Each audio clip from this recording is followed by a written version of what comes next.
నమస్కారం అండి అందరికీ మహాప్రాణ విద్య రహస్యాలు మాతాకి జై.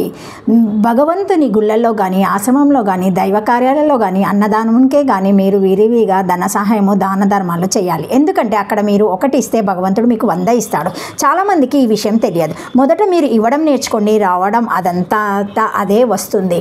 గురువు లేని విద్య గుడ్డి విద్య. గురువు లేకుండా మీ లోపల శివ తేజస్సును ఆత్మ తేజస్సును దర్శించే ప్రసక్తే లేదు. దేనికైనా ఒక గురువు ఉండాలి. ఒక అయ్యప్పమాల వేసుకోవాలన్నా గురుస్వామితో వేసుకుంటారు కదా. ఆత్మానుభూతిని నీలో పొందాలంటే ఆత్మానుభూతిని పొందిన గురువు నీకు ఉంటేనే సాధ్యమవుతుంది.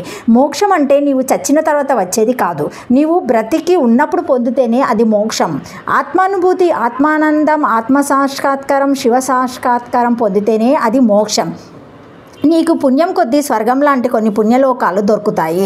కానీ పుణ్యం క్షీణించగానే మరల జన్మకు రావాలి. పాపం చేస్తే నరకలోకం వెళ్తారు, పుణ్యం చేస్తే స్వర్గం లాంటి పుణ్యలోకాలకు వెళ్తారు.